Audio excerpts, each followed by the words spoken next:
Hello everyone, welcome back to my channel and welcome back to my series A Plant a Week, where I go over care and tips on how to keep your houseplants. In today's video, we're going to be talking about the Philodendron Micans, which is one of my favorite plants in my collection right now.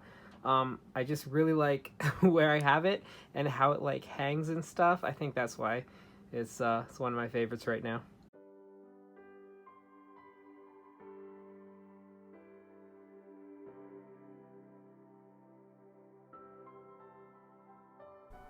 This plant is Philodendron hederaceum micans, more commonly known as Philodendron micans or velvet leaf philodendron.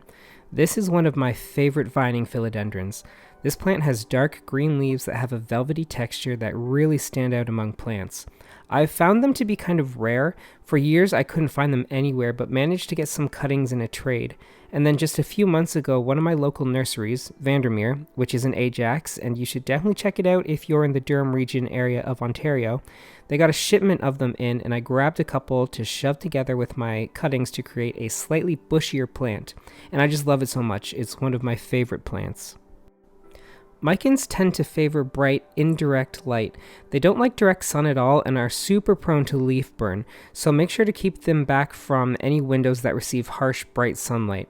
They're also known to tolerate lower lighting conditions, but that doesn't mean it'll thrive in those conditions. They can become leggy if kept in dark areas, and as you can see, mine has a little bit of legginess here on it.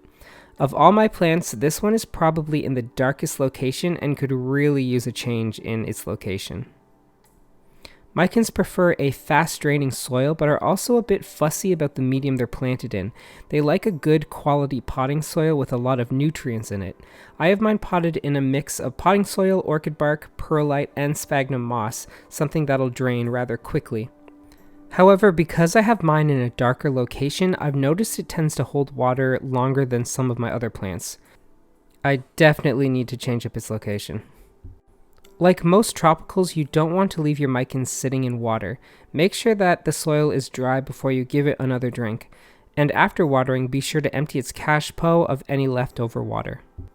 As for fertilizing, micans do tend to grow a bit better when fed regularly.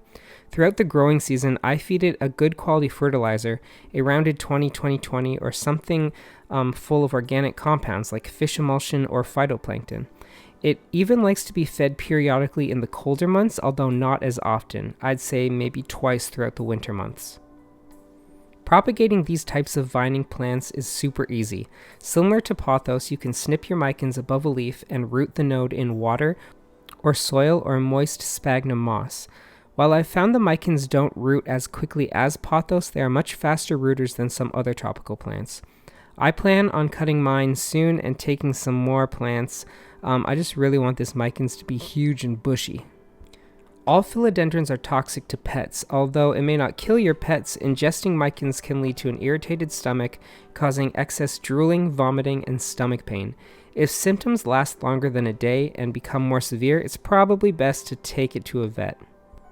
I'm not sure what it is about the micans. It's dark green foliage, it's fuzzy leaves, but I just love the look of this plant. It topped my wish list as soon as I became a plant parent, and I was overjoyed to finally get my hand on it when I did. It's a bit harder to come by, at least up here in Ontario, but if you find it, definitely pick it up. You won't be disappointed with this stunning philodendron. Thanks again for watching. If you're new to my channel, I post plant videos on Monday, and on Friday I post videos about writing or reading or photography or whatever interests that I have. As always, you can find my social media links in the description below. As well, you can find the link to my fantasy series, A Chronicle of Crowns, which is currently out on Amazon. Thanks again. Bye!